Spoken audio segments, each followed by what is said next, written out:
नमस्कार दोस्तों। मेरा नाम है विजय कुमार। आप देख रहे हैं कॉमिक्स पिटारा चैनल को। तो चलिए दोस्तों, राज कॉमिक्स में तलवार के धनी महाबली भोकाल की इस शानदार कॉमिक्स को शुरू करते हैं, जिसका नाम है जिगर का टुकड़ा। आप देख सकते हैं इसका कवर पृष्ठ, जो कि कुछ इस तरह का है। ओके। विकास नगर स्थित गंगा का तट, जिसके आसपास का वातावरण मृत्यु उपरांत पढ़े जाने वाले मंत्रों और श्लोकों से गूंज रहा था।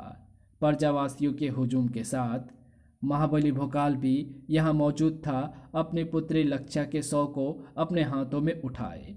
औरों की तरह भोकाल का हृदय दुख और आंखें आंसुओं से भरा हुआ था। लक्ष्या की मृत्यु कैसे हुई ये जानने के लिए पढ़ें इसके पहले के कॉमिक्स कालजंत्री, जो कि हमारे चैनल पर पहले से अपलोड है। आप भोकाल कॉमिक्स की प्लेलिस्ट को चेक कर सकते हैं। लेकिन भोकाल ने ना तो अपने दुख को होठों से बाहर आने दिया और ना आंसुओं को आंखों से। पिता होने के साथ साथ वो एक ऐसा महाबली था जिसके आंसू लाखों के हृदय को पिघला सकते थे। लेकिन सलोनी एक महाबली की पत्नी होने के साथ साथ एक माँ भी थी, और एक माँ के सामने जब उसकी संतान का शव हो तो ना तो वो अपने दुख को संभाल सकती है और ना आंसुओं को। लक्ष्या, मेरी बच्ची, अपने आप को संभालो सलोनी बहन, और शिखर को देखो। देखो तो तुम्हें रोता देखकर वो कैसे फूट फूट कर रो रहा है। क्या वो तुम्हारा पुत्र नहीं? माँ, बालिका के शव को गंगा में प्रवाहित कीजिए महाबली। उफ। अपने जिगर के टुकड़े को गंगा में प्रवाहित करते हुए चित्कार कर उठा भोकाल का हृदय। ओह। भोकाल अभी लक्ष्या के शव को गंगा में प्रवाहित करके हटा ही था कि तभी विद्युत की तेजी से आगे बढ़कर वे हाथ शिखर के गले से आ लिपटे और उन्होंने उसे हवा में उठा लिया। देखने वालों की आंखों के सामने एक और आश्चर्यजनक दृश्य था।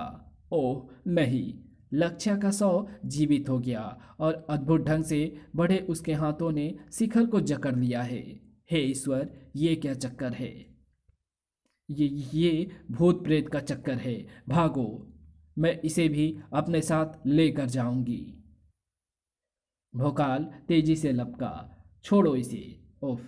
लक्ष्य का शव कैसे जीवित हो गया और उसने शिखर को क्यों जकड़ लिया? उफ। भोकाल हवा में लहराता नजर आया। तुरंत ही वहां उपस्थित सैनिकों के तीर तर्कस से बाहर निकल आए। बालिका के शव में कोई चुड़ैल प्रवेश कर गई है। आक्रमण करो उस पर। हथियारों के हाथों से निकलने से पहले ही चीखा भोकाल। नहीं, कोई आक्रमण नहीं करेगा। लक्ष्य के शरीर को कोई हानि नहीं पहुंचनी चाहिए। मैं स्वयं ही शिखर को उससे छुड़ा लूंगा। उफ। लक्ष्या लक्ष्या के शरीर पर निश्चय ही किसी शैतानी शक्ति ने कब्जा जमा लिया है, जो शिखर के प्राण हरने को उतारू है। मुझे इसके हाथों से शिखर को छुड़ाना होगा, लेकिन ऐसा करने के लिए मुझे लक्ष्या पर कोई घातक प्रहार नहीं करना। आखिर है तो वो मेरी ही पुत्री का शरीर। उफ। भोकाल लक्ष्य के शरीर पर घातक वार करने के लिए खुद को तैयार नहीं कर पा रहा था, जबकि लक्ष्य शेखर के प्राण लेने को तैयार थी। आह।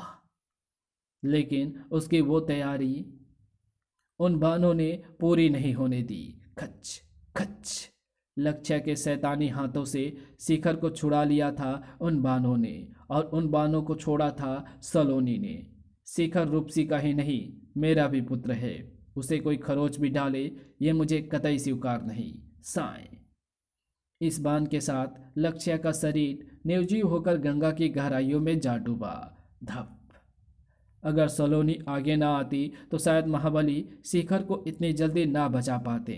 हाँ, क्योंकि अपने ही संतान की रक्षा कर पाए भोकाल की बाजुओं में इतनी शक्ति बाकी नहीं रही। राजा विवेक मोहन, देवर जी, कुबड़ा शैतान। पिताजी, आप यहाँ किस लिए आए हैं? मैं यहाँ तुम्हारे घावों पर नमक छिड़कने नहीं, बल्कि अपने नाती शिखर को लेने आया हूँ, क्योंकि मुझे डर है कि लक्ष्य की तरह शिखर को भी मार डाला जाएगा। पिताजी, चिल्लाकर तुम इस सत्य को झुठला नहीं सकती रूपसी। शिखर के सिर पर भी मृत्यु मंडरा रही है और मैं शिखर को कुछ नहीं होने दूंगा। इसलिए मैं इसे अपने साथ ले जाने आया हूँ ताकि मैं इसे अपनी सुरक्षा में रख सकूं। तो तुम ये समझते हो देवर जी कि तुम्हारी सुरक्षा महाबली भोकाल की सुरक्षा से अधिक सुरक्षित है? बिल्कुल, मैं यही समझता हूँ भाभी जी, क्योंकि मैंने महाबली भोकाल की तरह सारे संसार की सुरक्षा का बीड़ा नहीं उठा रखा है। मुझे मात्र अपने नाती की सुरक्षा से मतलब है। काश भोकाल को भी मेरी ही तरह अपने परिवार से मतलब होता तो आज लक्ष्या भी हमारे साथ होती। सारे संसार की सुरक्षा का दायित्व तो उठाने वाला भोकाल मेरे नाती की सुरक्षा नहीं कर सकता, इसलिए मैं इसे ले जा रहा हूँ। लेकिन रूपसी कहाँ मानने वाली थी। नहीं, मैं आपको शिखर को नहीं ले जाने दूंगी। महाबली हमारी रक्षा कर सकते हैं, इसलिए मैं आपसे निवेदन करूंगी कि आप हमारे जीवन में विष ना घोलें। आप वापस लौट जाएं। मेरी बात तो सुनो बेटी। मुझे आपकी कोई बात नहीं सुननी, आप जा सकते हैं। अच्छा हुआ मुझे बीच में हस्तक्षेप नहीं करना पड़ा। रूपसी ने स्वयं ही सारा मामला संभाल लिया। मामला संभलने की जगह और भी ज़्यादा उलझ गया था। अपना उद्देश्य पूरा करने के लिए मुझे अपने नाती को अपने साथ लेकर ही जाना है और उसके लिए मुझे अपनी बेटी को दिखाना ही पड़ेगा। वो वो उनके पास नहीं, मेरे पास ज़्यादा सुरक्षित रहेगा। राजधानी के बीचों बीच लगने वाले साप्ताहिक बाजार में अचानक खलबली मच गई। भागो बचो! एक वृष राक्षस था उस खलबली का कारण। हमारे देखते ही देखते गाड़ी में जुटा वृष राक्षस में परिवर्तित हो गया और सभी को मारने दौड़ पड़ा। बचकर भाग, नहीं तो इसकी एक ही टक्कर हमें स्वर्गवासी बना देगी। भड़ाक! आह! सभी अपनी अपनी जान लेकर भाग रहे थे। ऐसे में भला इस नन्ही जान की परवाह किसे होती। लेकिन ये विकास नगर है और विकास नगर में इंसानी जान ही क्या, चींटी की जान के महत्व को भी खूब समझा जाता है। महाबली भोकाल बहुत ही भयानक वृष राक्षस है। ये कहाँ से आया है? मैंने भेजा है और मैं ही एक और मुसीबत को भेज रहा हूँ, लेकिन यहाँ नहीं, तेरे घर पर, वहाँ जहाँ मेरा नाती शिखर मौजूद है। क्रिया! ओह, इतना भयानक पक्षी! ये शिखर पर झपट रहा है। तुम शिखर को अंदर लेकर भागो, मैं इसे संभालती हूँ। सलोनी मोर्चा संभालने के लिए तैयार थी, जबकि इधर भोकाल असाधारण शक्ति भरी हुई है इसमें, और ये अपने सींग से भयंकर अग्नि भी उगल रहा है। इससे निपटने के लिए मुझे बनना ही होगा भोकाल। और भोकाल बनते ही उसने अपने तलवार का वार उस वृष राक्षस पर कर दिया। इस बीच भोकाल के घर पर उफ, उस पक्षी ने तो मुझे ऐसे अत्यंत गाढ़े धुएं में फंसा दिया है जिसमें सांस भी लेना दूभर हो रहा है। मुझे कुछ दिखाई ही नहीं दे रहा। ऐसे में पक्षी की आवाज़ के अंदाज से मैं जो तीर चला रही हूँ, मुझे नहीं लगता कि उससे उस पक्षी पर कोई प्रभाव पड़ रहा होगा। उफ, सचमुच उन तीरों का पक्षी पर कोई प्रभाव नहीं पड़ रहा था। तभी तो वो उड़ान भरता वहां पहुंचा जहां था रूपसी के साथ शिखर मौजूद। पड़ाक! ओह नहीं! रूपसी ने तलवार संभाली, लेकिन उफ, ये गाढ़े धुएं में रूपसी को फंसाकर वो भयानक पक्षी शिखर की तरफ बढ़ा। नहीं, लेकिन पक्षी के शिखर तक पहुंच पाने से पहले ही भचाक!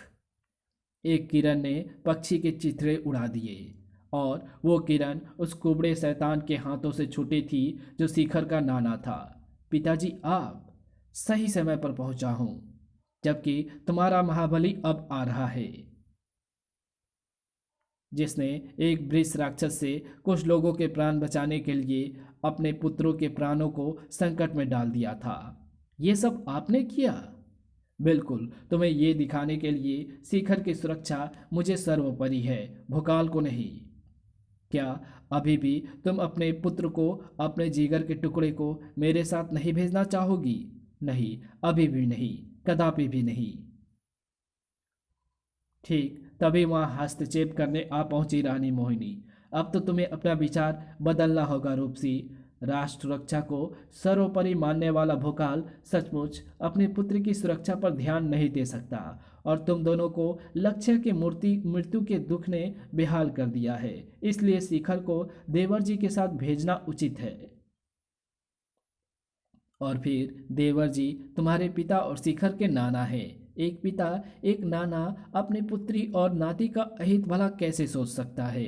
लेकिन चाची जी, लेकिन वेकिन कुछ नहीं। हम तुम्हें आदेश देते हैं कि शिखर को देवर जी के साथ जाने दो।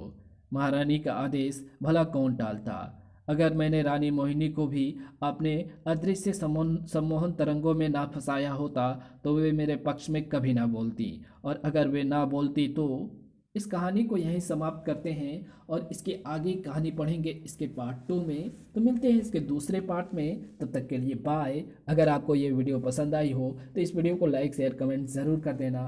चैनल पर नए हो तो चैनल को सब्सक्राइब कर ऑल नोटिफिकेशन को सिलेक्ट ज़रूर कर लेना। Thanks for watching my videos.